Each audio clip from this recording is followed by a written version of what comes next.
আনম এহসানুল হক মিলন সাহেব আগে শিক্ষা প্রতিমন্ত্রী ছিলেন এবং তিনি সুনাম কামাই করেছিলেন, শিক্ষা প্রতিষ্ঠানগুলোকে নকল মুক্ত করেছিলেন। এই সুনামটা আছে না? আলহামদুলিল্লাহ। আমি দোয়া করি আল্লাহ পৃথিবীতে যে দেশগুলো উন্নত হয়েছে তাদের সবচেয়ে বেশি বরাদ্দ দুইটা খাতে থাকে, পররাষ্ট্র খাতে, শিক্ষা খাতে। আর আমাদের বরাদ্দ সবচেয়ে কম হচ্ছে পররাষ্ট্র খাতে, শিক্ষা খাতে, আর শূন্যের কোঠায় চিকিৎসা খাতে। কোনো বরাদ্দ নাই। এটা কোনো বরাদ্দ না। পৃথিবীতে সেরা বিশ্ববিদ্যালয়গুলোর একটা হচ্ছে আমেরিকার স্ট্যামফোর্ড ইউনিভার্সিটি। ওই ইউনিভার্সিটিতে মার্কিন সরকারের একটা ভার্সিটিকে তারা খরচ দিয়ে থাকে $100 মিলিয়ন বছরে। বরাদ্দ কত? চিন্তা করতে পারেন আপনি? এটা হচ্ছে একটা বিশ্ববিদ্যালয়ের বরাদ্দ। আমাদের মনে হয় সবগুলো বিশ্ববিদ্যালয়ে $100 মিলিয়ন দেওয়া হয় না। হয়। আমাদের মূল সংস্কার করতে হবে শিক্ষা কাঠামোতে। আমাদের দেশে আমরা শিক্ষা কাঠামোতে কি কি পেয়েছি? আমরা শুধু অফিসার, আমলা, কর্মকর্তা বানাইতে পারছি। একটা বিজ্ঞানী আছে আমাদের? কথা বলেন। বিশ্বমানের একজন বিজ্ঞানী বাংলাদেশে আছে? কথা বলেন।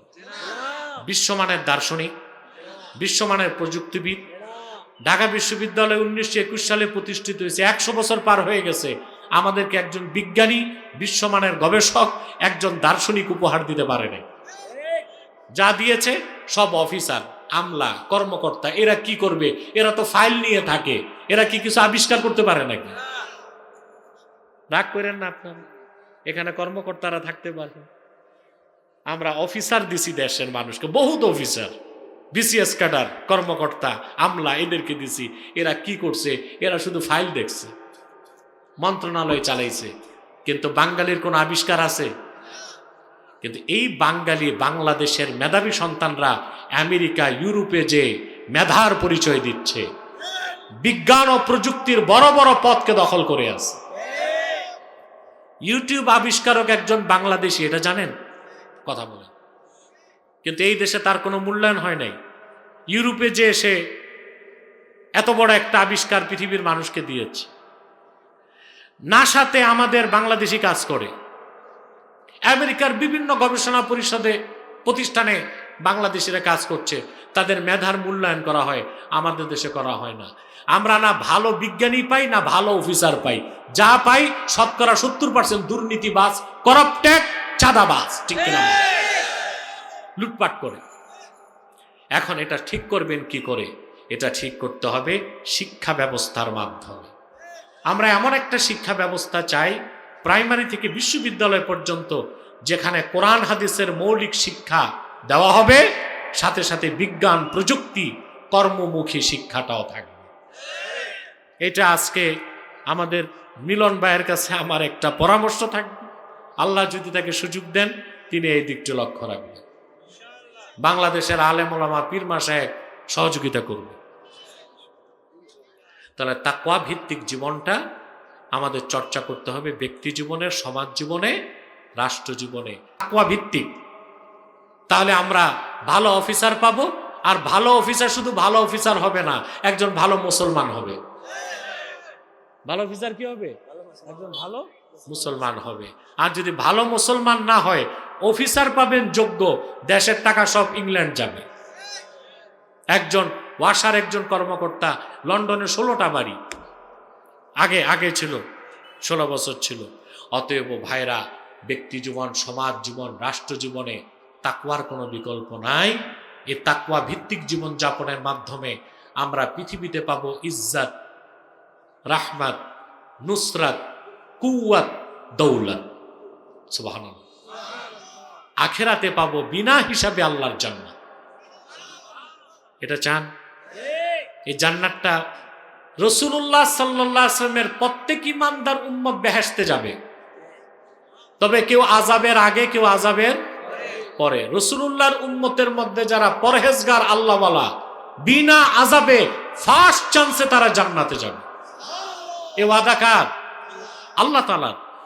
আল্লাহ রাব্বুল আলামিন বলেন, কুল আউনাব্বিউকুম বিখাইর খায়রিম মিন যালিকুম লিল্লাযীনা ইত্তাকাও ইনদা রাব্বিহিম জান্নাতুন তাজরি মিন তাহতিহাল আনহারু খালিদিনা ফিহা ওয়া আজওয়াজুম মুতাহহারাতুন ওয়া রিদওয়ানুম মিনাল্লাহ। আল্লাহ রাব্বুল আলামিন বলেন, হাবিব আমার মুহাম্মদ সাল্লাল্লাহু আলাইহি ওয়াসাল্লাম, আপনি বলুন, এই দুনিয়ায় যত বিত্ত বৈভব সহায় সম্পদ আছে, এ সব কিছুর চেয়ে উত্তম বিষয়টা তোমাদের বলবো নাকি? তাদের জন্য যারা তাদের রব আল্লাহকে ভয় করে, তাদের জন্য রয়েছে আল্লাহর কাছে অসংখ্য জান্নাত, যে জান্নাতের নিচ দিয়ে স্বচ্ছ পানির ফোয়ারা প্রবাহিত।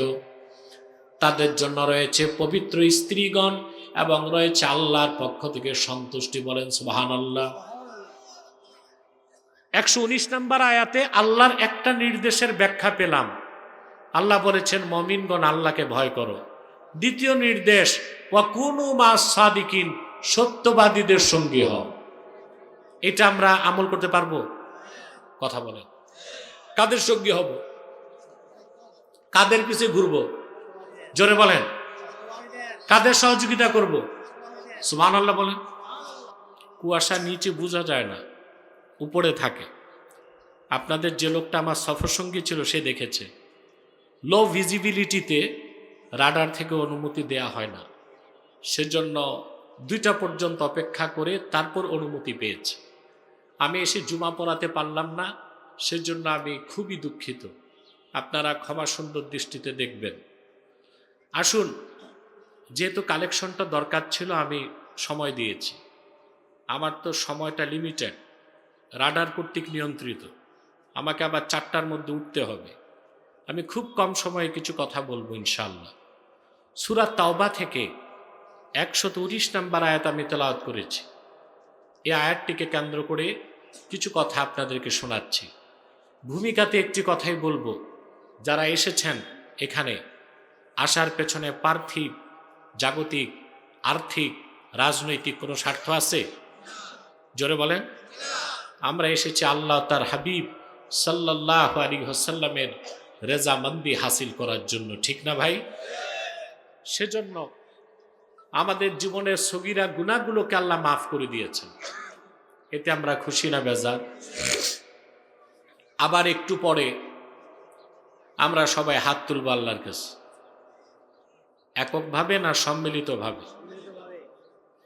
একক দোয়া কবুল হতেও পারে, নাও হতে পারে, কিন্তু উম্মতে মুহাম্মাদি দলবদ্ধভাবে দোয়া করলে আল্লাহর ফেরত দেন না, সাথে সাথে কবুল করে নেন। মুআজ্জাম তাবারানির হাদিস, রাসূলুল্লাহ সাল্লাল্লাহু আলাইহি ওয়াসাল্লাম ইরশাদ করেছেন, মা রাফা কওমুন আকুফাহুম ইলাল্লাহি তাআলা ইয়াসআলুনাহু শাইআন ইল্লা কানা হাক্কান আলাল্লাহি আন ইয়াদা ফি আইদিহিম আল্লাযী সালুহু। রাসূলুল্লাহ সাল্লাল্লাহু আলাইহি ওয়াসাল্লাম ইরশাদ করেছেন, আমার উম্মতের কোন দল যদি আল্লাহর কাছে হাত পেতে দেয়, কিছু চায়, আল্লাহর উপর হক হয়ে যায়, সে হাতগুলোতে তারা যা চায় তা দিয়ে দেওয়া। এখন আমরা একটু পরে মুনাজাতে যে হাত তুলবো, আল্লাহ দোয়া কবুল করবেন কিনা এ বিশ্বাস আছে? তওবা কবুল হবে এ বিশ্বাস আছে? তা আমরা দোয়া করে তওবা কবুল করে নিষ্পাপ হয়ে বাড়ি যেতে চাই। কারা কারা হাত তুলে আল্লাহকে দেখান? আল্লাহ কবুল করুন, আল্লাহ মঞ্জুর করুন। এবার যে ভাইরা দাঁড়িয়ে আছেন, যদি আপনাদের মাহফিলের প্রতি শ্রদ্ধা ও আদব থাকে, আল্লাহর হস্তে বসে যান। মাঠে একটা লোকও দাঁড়িয়ে থাকা যাবে না। সামনে আসেন, ফাঁকা জায়গা পূরণ করেন, একটু সামনে আসেন। মাহফিলের পরিবেশ যত সুন্দর হবে, আপনাদের কবর জীবন তত সুন্দর হবে, ঠিক কিনা? যারা দাঁড়িয়ে আছেন মাঠে চলে আসুন। যারা বাম পাশে হইচই করছে তাদেরকে হয় মাঠে পাঠান, নয় বাড়িতে পাঠান। আবারও বলছি, যারা মাঠে দাঁড়িয়ে আছেন প্যান্ডেলের ভিতরে বসে যাবেন। মাহফিলের পরিবেশ সুন্দর করতে হবে, পারবেন না ইনশাল্লাহ? আল্লাহ তাআলা ইমানদার মুমিন বান্দাদেরকে বলেন, মাইকের একটা আওয়াজ ফিরে আসে, প্রতিধ্বনি হয়, এটা বন্ধ করো। আল্লাহ তাআলা বলেন, ইয়া আইয়ুহাল্লাযীনা আমানুত্তাকুল্লাহ, হে বান্দার বিশ্বাসগণ, তোমরা মহান আল্লাহকে ভয় করো। ওয়া কুনু মা'আস সাদিকিন, আর সত্যবাদীদের সঙ্গী হও। কয়টা নির্দেশ বলেন তো, কথা বলেন। সূরা তাওবা 119 নম্বর আয়াত। আল্লাহ ইমানদার বান্দাদেরকে দুটো নির্দেশ করেছেন। একটি হচ্ছে তোমরা আল্লাহকে ভয় করো, আরেকটি হচ্ছে সত্যবাদীদের সঙ্গী হও। কটা নির্দেশ? প্রথমটা হচ্ছে আল্লাহর ভয়। কার ভয়? ঈমান আনার পরে ব্যক্তি যখন আল্লাহকে ভয় করে, সেটার নাম তাকওয়া।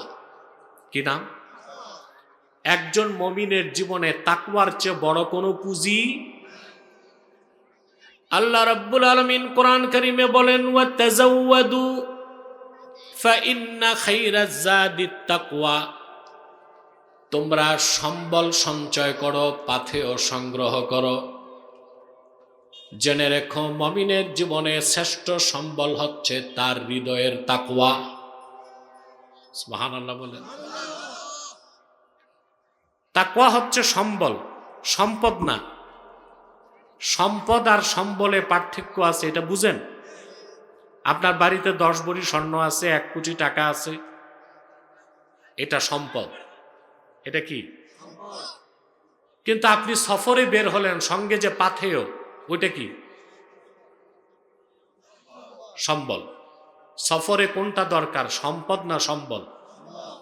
এই জন্য আল্লাহ বলেছেন, ওয়া তাযাওয়াদু ফাইন্না খায়রাজ যাদিত তাকওয়া, তোমরা পাথেয় প্রস্তুত করো।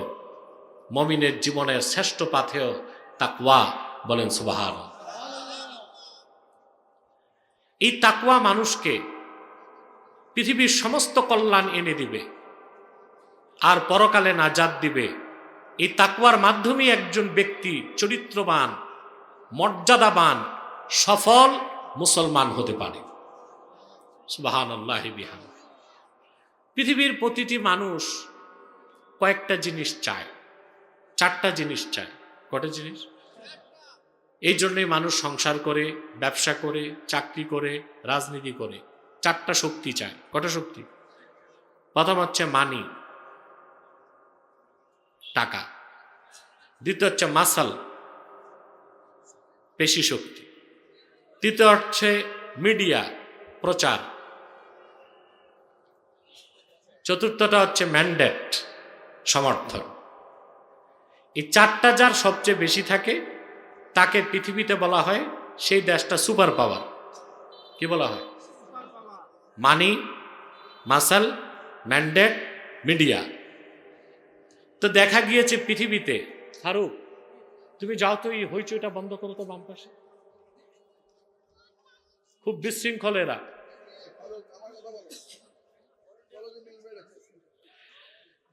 না হয় মাঠে আসুক, নয় চলে যাক, কথা বলার সুযোগ নাই। প্রিয় সুধী, কথা শুনতেছেন? আমেরিকার রিজার্ভ আছে $23 ট্রিলিয়ন। কত? 1000 বিলিয়নে 1 ট্রিলিয়ন। তার রিজার্ভ হচ্ছে $23 ট্রিলিয়ন। কিন্তু পৃথিবীতে সবচেয়ে গরিব সে, কারণ তার ঋণ আছে $37 ট্রিলিয়ন। রিজার্ভ আছে 23 ট্রিলিয়ন। তার মাসাল, পেশি শক্তি বেশি, তার যুদ্ধের অস্ত্র সবচেয়ে বেশি। অ্যাটম বোমই আছে 5,500। তারপরে তার মিডিয়া, আল জাজিরা ছাড়া সবগুলো মিডিয়া তার হাতের মুঠোয়। 4 নাম্বার হচ্ছে ম্যান্ডেট। পৃথিবীতে মাস্তানি করতে, বৈধতা পেতে জাতিসংঘ তার বাড়িতেই। এই জন্য তাকে বলা হয় কি? Super power. কিন্তু এই সুপার পাওয়ার শোচনীয়ভাবে পরাজিত হয়েছে মধ্য এশিয়ার একটা গরিব দেশের কাছে। আমি একটা দৃষ্টান্ত দিচ্ছি। মানুষের শক্তি মাথায়, পশুর শক্তি দেহে।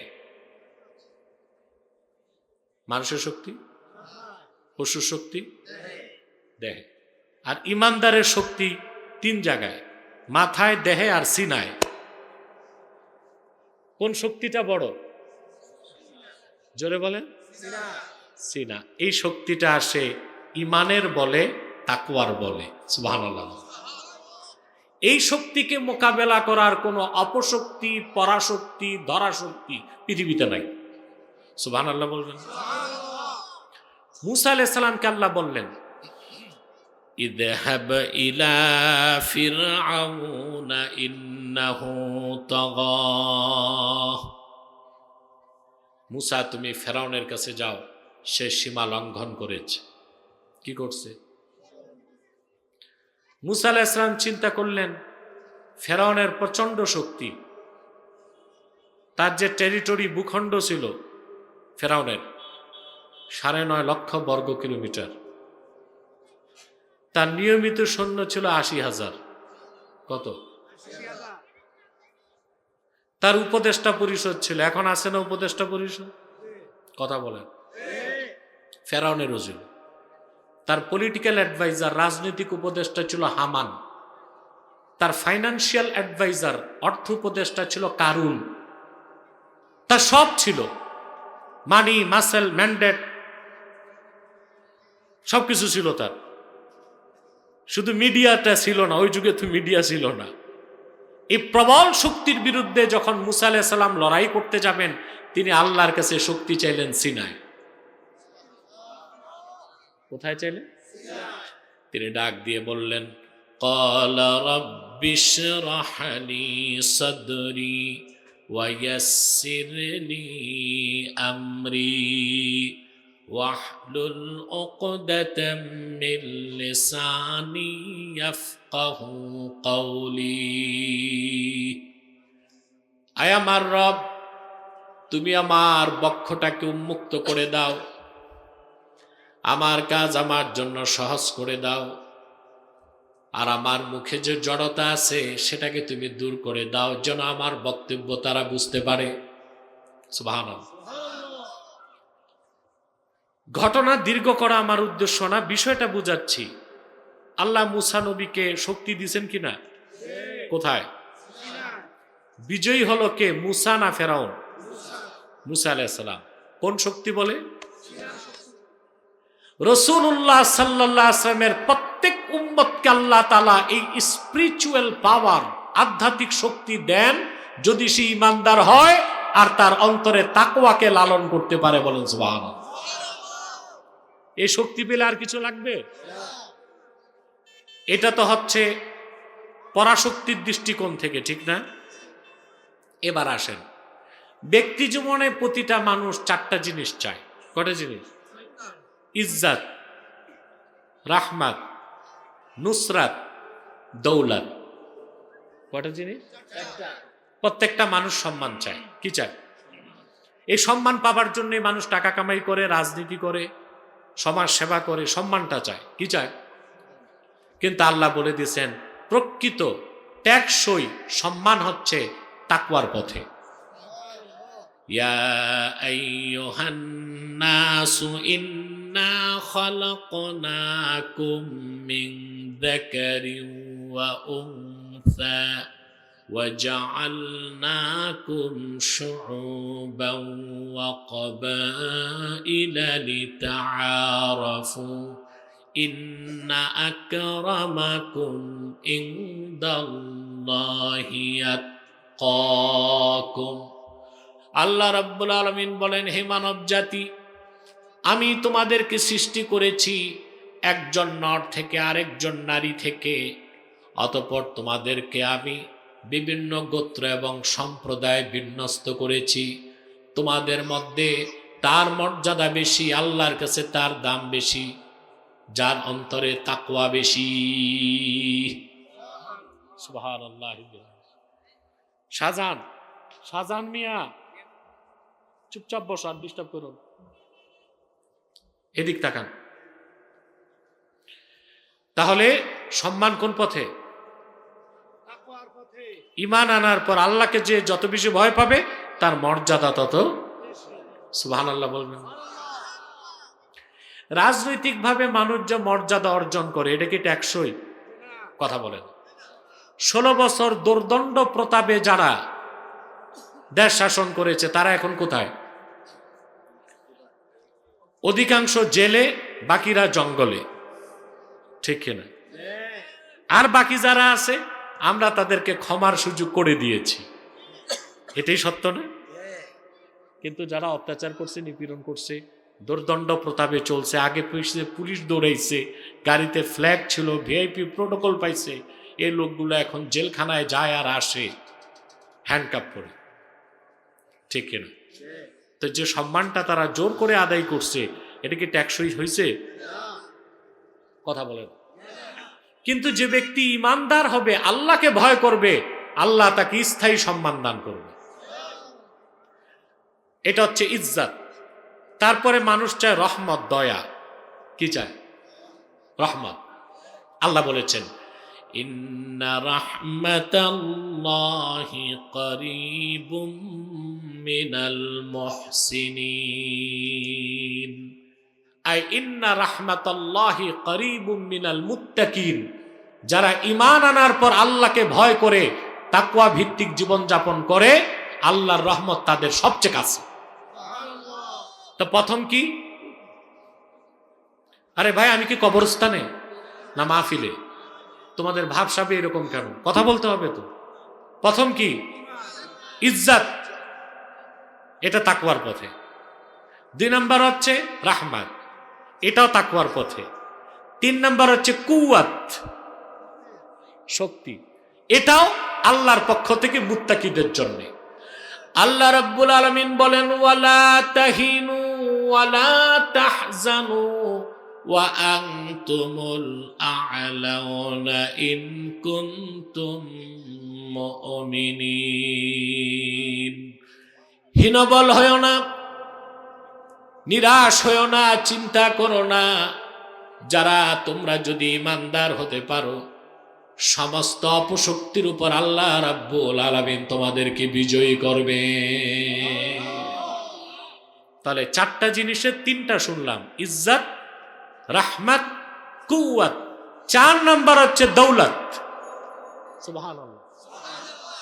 আল্লাহ মুত্তাকিদেরকে সম্মানজনক রিজিক দেন এমন জায়গা থেকে যা সে চিন্তা করতে পারে না। কথা বলেন। আপনার এখানে অনেক লোক আছেন, আপনাদের কামাই যতটুকু কামাই আছে, এলাকার কোনো চোর থাকতে পারে যার কামাই আপনার চেয়ে বেশি, কিন্তু তার রিজিক আর আপনার রিজিক কি এক? আপনারটা কম হলেও সম্মানের পথে, আর তারটা হচ্ছে চুরির পথে বা দুর্নীতির পথে। কথা বলে। আল্লাহ তাআলা মুত্তাকি বান্দাদেরকে দৌলত দেন এমন ভাবে যা সে চিন্তা করতে পারে না। আমি আপনাদেরকে বুখারী শরীফ থেকে একটি হাদিস শোনাচ্ছি, যা ইবনে কাসিরে এসেছে। রাসূলুল্লাহ সাল্লাল্লাহু আলাইহি সাল্লামের জলিলুল কদর সাহাবী ছিলেন আউফ ইবনে মালিক আল আশজাঈ রাদিয়াল্লাহু তাআলা আনহু। নামটা মনে থাকবে? আউফ ইবনে মালিক আল আশজাঈ রাদিয়াল্লাহু তাআলা আনহু, জলিলুল কদর সাহাবী। ওনার একটাই সন্তান ছিল। কাফেররা ওনার সন্তানকে নিয়ে বন্দি করে ফেলছে। পরিবারে একজন সন্তান হারায় গেলে বাপ মার কষ্ট কেমন? সাহাবী ও সাহাবীর স্ত্রী অঝর ধারায় কান্না করতে লাগলেন। সাহাবীর স্ত্রী বললেন, কান্নাকাটি না করে আল্লাহর হাবিবের কদমে যাও, একটা সমাধান পাবা। আওয়াজ করে বলি সুবহানাল্লাহ। বুক ভরা দুঃখ আর চক্ষু ভরা পানি নিয়ে আউফ ইবনে মালিক আল আশজাঈ আল্লাহর হাবিব সাল্লাল্লাহু আলাইহি সাল্লামের কদমে এসে উপস্থিত হলেন। সন্তান হারানোর বেদনার কথা বললেন। আল্লাহর হাবিব তাকে নসিহত করলেন, ইত্তাকিল্লাহ ওয়াসবির, তুমি আল্লাহকে ভয় করো, ধৈর্য ধারণ করো।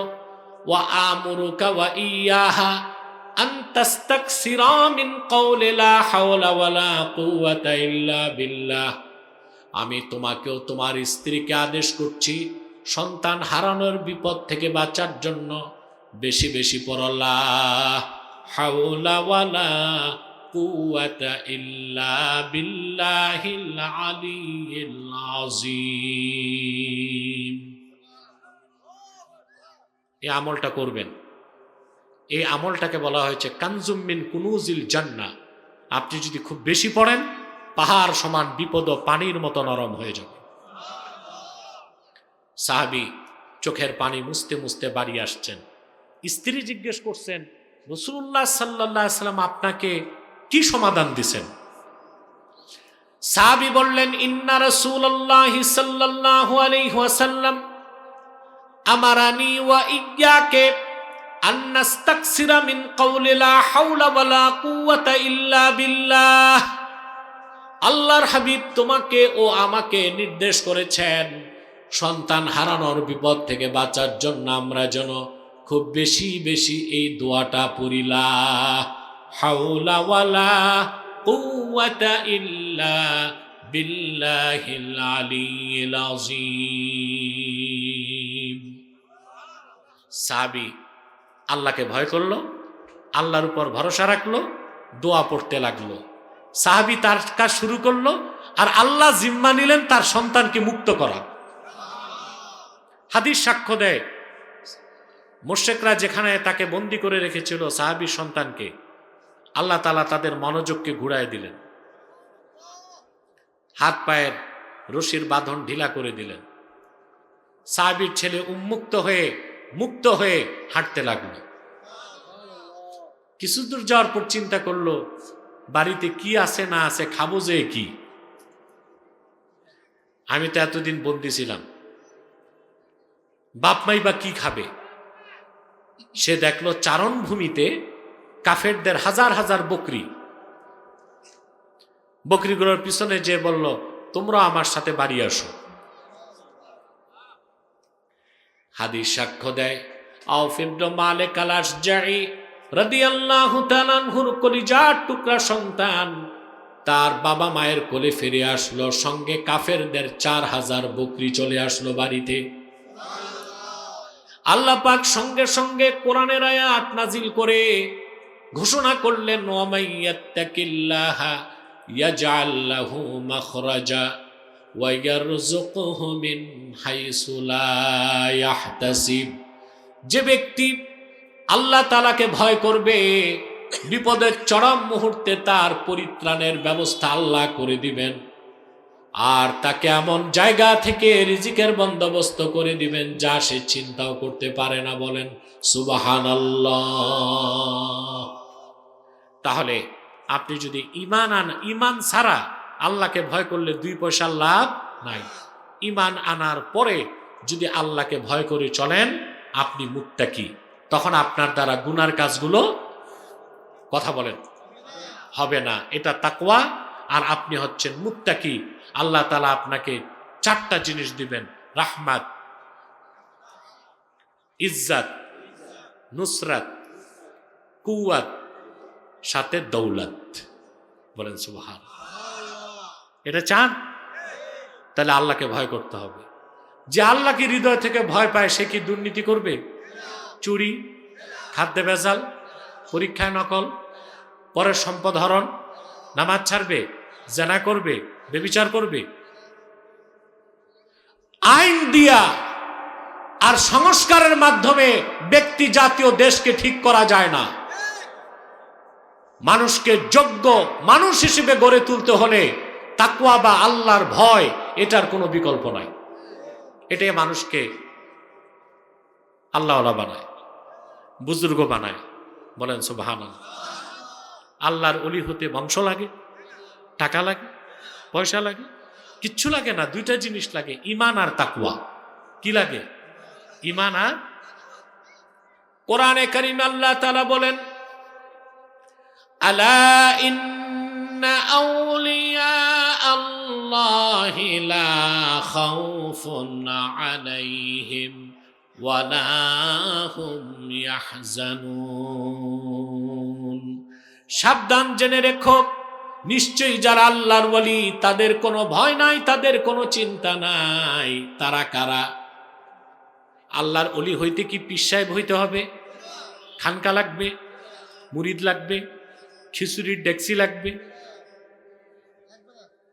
আল্লাহ পরের আয়াতে বলতেছেন, আল্লাযীনা আমানু ওয়া কানু ইয়াত্তাকুন। যারা ঈমান এনেছে আর হৃদয় থেকে ভয় করে আল্লাহকে, মুত্তাকি হয়ে গেছে, তাদের প্রত্যেকেই আল্লাহর ওলি হয়ে গেছে। আমরা মনে করি পীর সাহেবরাই ওলি, কথা বলে বিষয়টা এরকম। প্রত্যেক উম্মতে মুহাম্মাদি প্রত্যেকেই আল্লাহর ওলি হতে পারে যদি সে ঈমানের সাথে তাকওয়ার পুঁজিটা অর্জন করতে পারে, ঠিক কিনা? আমরা আল্লাহকে ভয় করব? আল্লাহর ভয় করলে চুরি করা যায়, সুদ খাওয়া যায়, খারাপ কাজ করা যায়? আল্লাহর ভয়, তাকওয়া ভিত্তিক জীবন যাপন করতে হবে ব্যক্তি জীবনে, সমাজ জীবনে, রাষ্ট্র জীবনে, সব জায়গায়। আমাদের সংস্কারের অনেক কাজ হয়েছে বাংলাদেশে, হয়েছে না? একটাও সংস্কার না, সব বেহুদা।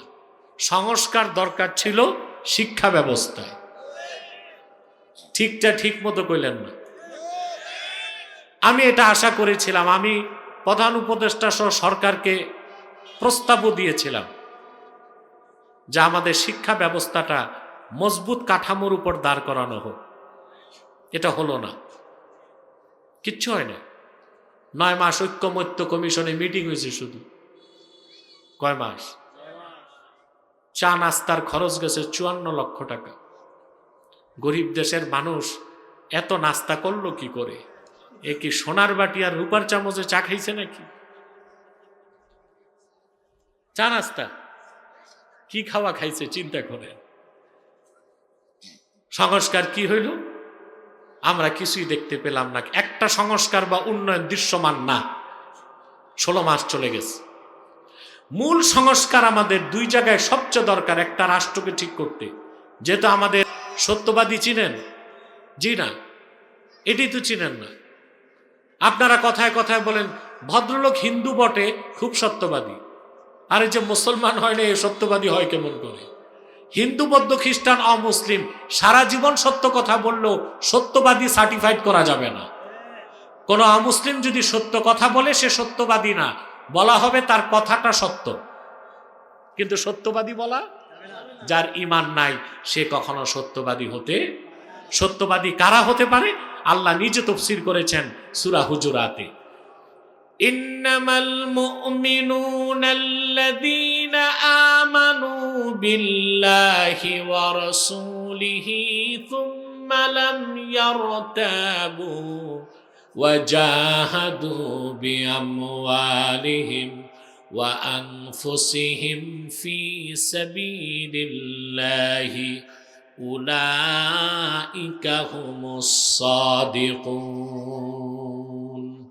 আল্লাহ রাব্বুল আলামিন বলেন, প্রকৃত মুমিন তো তারাই যারা ঈমান এনেছে আল্লাহর উপর, আল্লাহর হাবিব মুহাম্মদ সাল্লাল্লাহু আলাইহি সাল্লামের উপর, এবং ঈমান ও ইসলামের কোনো বিষয়ে ন্যূনতম সন্দেহ রাখলো না, অতঃপর জিহাদ করলো আল্লাহর দ্বীনের পথে জান ও মাল দিয়ে। আল্লাহ বলেন তারাই সত্যবাদী। বলেন সুবহানাল্লাহ। তো সত্যবাদী হতে প্রথম কি লাগবে? ঈমান লাগবে। ঈমান টাইম কত দেখুন। প্রথম কি লাগবে? ঈমান লাগবে। হ্যাঁ, প্রথম লাগবে কি? তারপর লাগবে ইয়াকিন, তারপর লাগবে জিহাদ ফি সাবিলিল্লাহ। বলেন সুবহানাল্লাহ। এই 3টা খাসলত যার মধ্যে থাকবে সে সত্যবাদী। আল্লাহ বলেছেন সত্যবাদীদের সঙ্গী হও। অর্থাৎ আপনার নেতা যিনি হবে তাকে সত্যবাদী হতে হবে, আপনাকে যিনি নামাজ পড়াবে তাকে সত্যবাদী হতে হবে, আপনাকে যে রাজনৈতিক নেতৃত্ব দিবে তাকে সত্যবাদী হতে হবে, আপনাকে যে আধ্যাত্মিক নেতৃত্ব দিবে, আপনার পীর সাহেব হবে, তাকে সত্যবাদী হতে হবে। অর্থাৎ দেখতে হবে তার ঈমান ঠিক আছে কিনা, ইয়াকিন ঠিক আছে কিনা, আল্লাহর দ্বীনের পক্ষে তার প্রচেষ্টা আছে কিনা। বলেন সুবহানাল্লাহ। এখন আল্লাহ তাআলা মুত্তাকি হতে বলছেন আর সত্যবাদীদের সঙ্গী হতে বলছেন। এখন মুত্তাকির সাথে সত্যবাদীর সঙ্গী হওয়ার সম্পর্ক কি? প্রশ্ন আসে না? একজন ইঞ্জিনিয়ারের কাছে শিক্ষা লাভ না করলে ইঞ্জিনিয়ার হওয়া যায় না। ডাক্তারের সংস্পর্শে চিকিৎসা বিজ্ঞান না পড়লে ডাক্তার হওয়া যায় না। বিজ্ঞানীর সংস্পর্শে যে বিজ্ঞান চর্চা না করলে বিজ্ঞানী হওয়া যায় না। একজন সত্যবাদী আল্লাহওয়ালা বুজুর্গের সংস্পর্শ ছাড়া আল্লাহওয়ালা বুজুর্গ হওয়া যায় না। ইলমে শরিয়ত, তরিকত, হাকিকত এবং মারিফত, এই 4টা ইলম অর্জন করতে হলে আল্লাহওয়ালা বুজুর্গ ব্যক্তির সোহবত লাগবে, ঠিক কিনা বলেন? তাহলে আল্লাহওয়ালা বুজুর্গদের সোহবতে যাবেন ইনশাল্লাহ। আল্লাহ আমাদেরকে কবুল করুক, আল্লাহ আমাদেরকে মঞ্জুর করুক, বলুন আল্লাহুম্মা আমিন। শাহজাহান কোথায়? দোয়া করি। আলহামদুলিল্লাহি রাব্বিল আলামিন ওয়াল আকিবাতু লিল মুত্তাকিন ওয়াসসালাতু ওয়াসসালামু আলা নাবিয়িনা ওয়া নাবিয়িল আমবিয়া মুহাম্মাদিন সাল্লাল্লাহু আলাইহি ওয়াসাল্লাম রাহমাতিল লিল আলামিন ওয়া আলা আলিহি ওয়া সাহবিহি আজমাইন। রব্বানা যালামনা আনফুসানা ওয়া ইল্লাম তাগফির লানা ওয়া তারহামনা লানাকুনান্না মিনাল খাসিরিন। আয় আল্লাহ তাআলা, নাসিরপুর পশ্চিম মিয়াজিবাড়ি মসজিদে নূরের উদ্বোধন উপলক্ষে আজকের এই মাহফিলে তোমার অসংখ্য জাকের শাকের নেককার বান্দা নিয়ে হাত তুলেছি। আল্লাহ, এতগুলো মানুষের মধ্যে যার দুটো হাত তোমার ভালো লাগে আল্লাহ, তার দুটো হাতের বিনিময়ে আমাদের জিন্দেগির গুনাহগুলো মাফ করে দাও। হৃদয়ের গভীর থেকে দোয়া করি আল্লাহ, তোমার আখিরি নবী নূর নবীজি আমার মুহাম্মদ মুস্তাফা সাল্লাল্লাহু আলাইহি ওয়াসাল্লাম আজ থেকে ১৫০০ বছর আগে দুনিয়া থেকে বিদায় নিয়েছেন। হায়াতুন নবী হিসেবে জান্নাতুল ফেরদাউস রওজা মুবারকে বিশ্রাম নিয়েছেন। আল্লাহ, জীবনে একবার তোমার আখিরি নবী নূর নবীজি আমার মুহাম্মদ মুস্তাফা সাল্লাল্লাহু আলাইহি ওয়াসাল্লামের জান্নাতুল ফেরদাউস রওজা মুবারকে উপস্থিত হয়ে গো আল্লাহ, তোমার হাবিবের নূরের কদমে দরুদ ও সালামের হাদিয়া দেবার আগে আল্লাহ তুমি ডাক দিও না। রব্বুল আলামিন, একবার বা একাধিকবার যারা সোনার মদিনায় নূরের মদিনায় যেতে পেরেছি আল্লাহ, জীবনে বারবার তোমার আখিরি নবী নূর নবীজি আমার মুহাম্মদ মুস্তাফা সাল্লাল্লাহু আলাইহি ওয়াসাল্লামের নূরের শহর মদিনাতুল মুনাওয়ারা জিয়ারতের জন্য তাদের কপালটা খুলে দাও। হৃদয়ের গভীর থেকে দোয়া করি আল্লাহ, তোমার আখিরি নবী নূর নবীজি আমার মুহাম্মদ মুস্তাফা সাল্লাল্লাহু আলাইহি ওয়াসাল্লামের নূরের চেহারা মোবারক স্বপ্নে একবার দেখে গো আল্লাহ, জান্নাত ওয়াজিব হবার আগে তুমি ডাক দিও না। আল্লাহ, একবার বা একাধিকবার যারা তোমার আখিরি নবী নূর নবীজি মুহাম্মদ মুস্তাফা সাল্লাল্লাহু আলাইহি ওয়াসাল্লামের নূরের চেহারা মোবারক স্বপ্নে দেখার সৌভাগ্য লাভ করেছে আল্লাহ, জীবনে বারবার দেখার জন্য তাদের কপালটা তুমি জান্নাতি কপাল বানায় দাও। আল্লাহ, আমাদের অনেকের বাবা নাই, অনেকের মা নাই, অনেকের বাবা মা একজনও নাই। যত মানুষের বাবা মা দুনিয়ার থেকে বিদায় নিয়ে অন্ধকার কবরে চলে গেছে আল্লাহ, সকল মুসলমান বাবা মার কবরকে আল্লাহ তুমি জান্নাতের বাগান বানায় দাও। রব্বুল আলামিন, আজকের মাহফিলের জন্য যারা আমার বাবা তো বড় আলেম, অসুস্থ, যারা ধন ও মন দিয়ে খেটেছে তাদের সকলের মেহনতকে কবুল করো আল্লাহ। আজকের এই মাহফিলের তত্ত্বাবধানে মসজিদের খেদমতে যে আছে আমার স্নেহের শাহজাহান মিয়াজি, তার বাবা আলেম মানুষ, অসুস্থ, তাকে সুস্থতা দান করো। আব্দুল মালেক তার নাতির জন্য দোয়া চেয়েছে, অসুস্থ, আল্লাহ তাকে শেফায়ে আজেলা সেহেতে কামেলা দান করো। আল্লাহ, পর্দার আড়ালের মা বোনদের জিন্দিগির গুনাহগুলোকে মাফ করে দাও। তাদের প্রত্যেককে আল্লাহ তুমি আবেদা, জাহেদা, কানেতা বানায় দাও। রব্বুল আলামিন, আমার কলিজার টুকরা যুবকগুলো রে তোমার হাতে তুলে দিলাম, তাদের প্রত্যেককে খাঁটি ইমানদার বানায় দাও, সহি আকীদার ধারক বানায় দাও, আহলুস সুন্নাল জামাতের অনুসারী বানায় দাও। আল্লাহ, দয়া করে তাদের প্রত্যেককে তাহরিকে খাতমে নবুয়ত বাংলাদেশের সৈনিক বানায় দাও, নামাজি বানায় দাও, চরিত্রবান বানায় দাও। যে যুবকটা বেকার তারে কর্ম দাও, যার ব্যবসা আছে ব্যবসায় বারাকাত দাও, আর যে যুবকটা বিদেশ যেতে চায় তার স্বপ্ন পূরণ করে দাও। আল্লাহুম্মা আইন্না আলা তাআতিক ওয়া যিকরিকা ওয়া শুকরিকা ওয়া হুসনি ইবাদাতিক। আল্লাহুম্মা ইন্না নাতাওয়াসসালু ইলাইকা বিওয়াসিলাতি হাবিবিকাল মুহতারাম নবিকাল খাতিম সাইয়্যিদিনা ওয়া সাইয়্যিদুল আবরার নবিয়িনা ওয়া নবিয়ুল আমবিয়া মুহাম্মদ ইবনে আব্দুল্লাহ নবিয়ুল্লাহ রাসূলুল্লাহ সাল্লাল্লাহু আলাইহি ওয়াসাল্লাম الذي أكملت به قصر النبوة وحكمت أن لا نبي بعده وأعلنت في القرآن بالبرهان أن محمدا صلى الله عليه وسلم خاتم النبيين والمرسلين قبل 15 سنة وصلى الله تعالى على خير خلقه نبينا محمد نور الله وعلى آله وصحبه أجمعين برحمتك يا أرحم الراحمين السلام عليكم ورحمة الله একটু বসেন আমার দুটি কিতাব স্টেজে আছে নির্বাচিত তাফসীর প্রথম খণ্ড সূরা ফাতিহার তাফসীর নির্বাচিত তাফসীর দ্বিতীয় খণ্ড সূরা ইখলাস ও সূরা ইনশিরাহের তাফসীর নিয়ে যাবেন আমি আমার পক্ষ থেকে প্রধান মেহমান এহসানুল হক মিলন সাহেবকে হাদিয়া করছি মারহাবা মারহাবা দাও শাহজাহান